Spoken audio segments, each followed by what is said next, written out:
Zach Detmore here with another organizational video, and today I'm talking about something that was very profitable about 2 years ago for me when I switched my job site tool organization system. And what I did was I switched from using one type of toolbox to using these DeWalt T-Stacks. And the reason I did is because they offer two different types of drawer units like this for, at the time, what was a very reasonable price of $34-ish. And what I like is they have a positive latch and it's a full extension, so you get full access. They come in this single drawer unit, or they also have one that is the same height, but it's two drawers. And what I did was I came up with all of the tools that I most commonly used and needed on the job site and figured out a way to get them to all fit in to one of the T-Stack systems. Now, I didn't just use drawers. I used 17 single drawers like the one I just showed you, 3 of the double drawer units, I used 2 of the open tote units, and I used 1 of the lid cases with an adjustable lid on the top, and I did that because there were some small items that I wanted to stow. And then finally, I had 3 of the dollies, which were crucial. So I bought the T-Stack dollies. They look like this, and basically made 3 towers of T-Stacks, and I made one of them, and it worked out so well that I made a second set so we could have 2 jobs with the identical tools inside, and then that worked so well that I made a third set and put that in the back of my van. And the theory was, if you go to one of my job sites and you need a zip tie, you know where to look. And if you go to another job site and need a zip tie, it's in the same spot. And if you go in the van and you know the T-Stacks, it's in the same spot. So I was thinking I could save little seconds of time everywhere I went from job to job to pick up efficiency. So that's why I did this.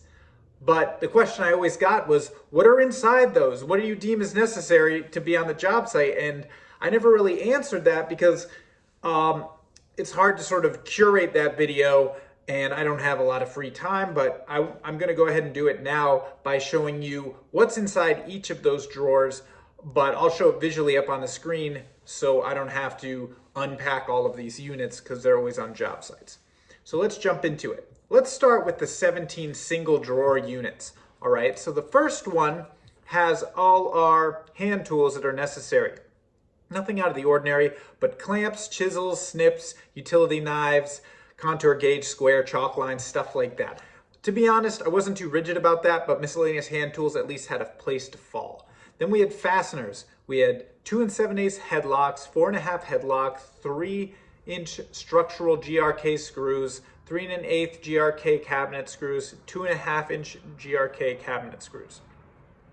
And we had tape. A couple rolls of masking tape, a couple rolls of frog tape, foil tape, duct tape, G-tape.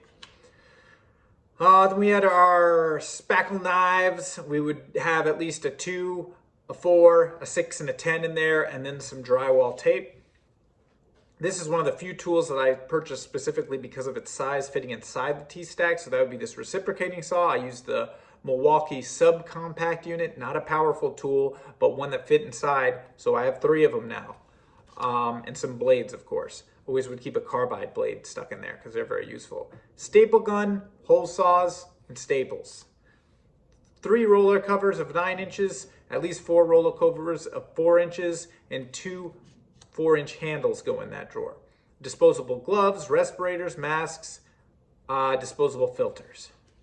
Then we had sandpaper. I always had, this would be a finer sandpaper grit, but these would be the 5-inch sand pads, and I'd have 320 through 220, and then I would also have one that was used sandpaper, and then it went 40 to 100, so in the same size. And then I also had smaller sandpaper for my smaller Festool Raz, and I had 320 to 120, I believe, or 100 in the, no, maybe it went down to 80 in the round pads. And then I had 220 to 100 in the triangular pads. Then I had a pneumatic box, but I did not have a compressor, but I did have nails, and 2 guns. I had only 1 3/8 pins, but I had 1 2-inch brads. I had a box for a charger.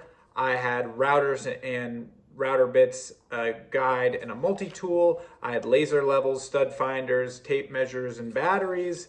And I had a grinder with a concrete grinding wheel, a coping or floppy disk wheel, and then some extra cutoff wheels. I had a sanding box. This one was actually one we didn't do that much, but this was actually a case. So this was like a suitcase style, which I didn't really duplicate because obviously there's a lot of money in sanders in there. So this one was sort of jump job to job, but I did have that one. And then in the double drawer units, what I had was I would keep screws in one, and I had 8/32 screws, breakaway screws, 2-inch GRK trim heads, 1.5-inch GRK cabinets, self-tapping metal screws for like sheet metal, etc. 2.5-inch GRK trim head, hanger nails, Craig 1 1/4 roofing nails, and some miscellaneous drywall screws. In the drawer above that one, this was a handy one to have, but I had Sharpies, pencils, zip ties, earplugs, utility knives, and Allen wrenches. Then I had a drilling and driving box. This one saw a lot of use. So this one had drill bits, Forstner bits, masonry bits, paddle or spade bits, countersink bits, tile bits, smaller drill bits, and self-centering bits. And then I had all my drivers in here with various size and a pocket hole jig. I had electrical wire nuts and electrical tools in one. You can see staples, connectors, plug testers, just stuff we would need just in case we're not electricians. And then in our plumbing box, same thing. We had channel locks, a crescent wrench, some vice grips, and a pipe cutter. And that was it for tools. And then we just had 3/4-inch caps, 1/2-inch caps, 3/8 caps, and nail plates. So not really something to do plumbing, but maybe we can cap a pipe if we break one, which is something that's important to have on the job site. And then in the painting box, we had some chip brushes, some tack cloths, a 5-in-1 and a wire brush, and then various sash brushes of different sizes. We'd have the 1.5, the 2.5, and the 3-inch beaver tail. So those are all of the drawers we had. And then on top of these stacks of drawers, we would stack them up till they were all of even height, and then each one would get a topper. And the most interesting topper was the glues and solvents one. If you opened it up, it would have activator for CA glue, it would have wood glue, timber mate, window foam, fire foam, and big gap foam, WD-40, primer, and then it would have 2 tubes of paintable caulking, a tube of clear and white silicone, and a tube of white and clear OSI, and then, a miscellaneous one. And then if you lifted the lid off, you would have white touch-up paint, some thread locker, some glazing putty, some Goo Gone, and some CA glue.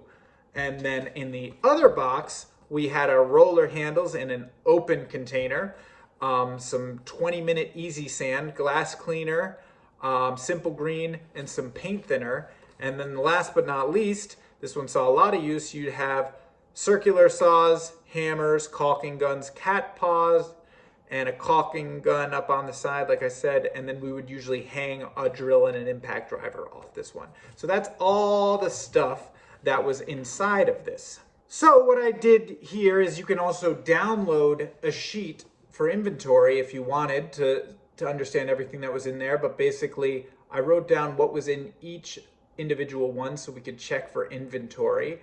And then the bottom drawer had some specific stuff in it, so that's all the drill bits. And then if you're curious about what it cost, I also sort of wrote down when I was buying my second ones how much each item costs, say if I were to buy it from an easy to locate price like a home center there. So if I just select everything and what it costs, it comes to about $3,600 for one of these. And this is back when I was building these in I'm not sure when I made these, probably late 2018, so who knows what they cost now. But you can download the inventory sheet if that's helpful to you. And hopefully this organizational video helped you. Now, what I'd like to drive home is not that you have to buy the one I have, but figure out the tools that work for you and figure out a way that you can make sure you have what you need at the job site. And if a subcontractor forgets a laser level, instead of guessing at it, they're empowered to borrow your stuff. And I don't really think in many cases you really need to worry about your tools being stolen. It's more you're empowering tradespeople to make their lives a little better. Like if you see someone going around and throwing up corner bead, you can just say, hey, grab this laser level. I've got it right here. It's charged. It's nice and clean. Just check, your corners from 2 axis points, and if they're level, that would be really helpful to me. And they're going to be like, oh, cool. Thank you for helping me out, instead of like coming and checking behind them with a level. Show them that you care, but show them that you're interested in showing them how to succeed. And I thought that was nice because, if the electrician is like, oh, I'm out of wire nuts, I have to run all the way down to the van, I'll just go to our box and grab, 1 or 2. That's no problem. Or the plumber needs a cap, or, whatever it is. A lot of times, like I've had, the demo guy once, his reciprocating saw broke. He knew he could go just grab mine. And the next time he showed up, he gave me replacement blades and thanked me for it. People have been very great.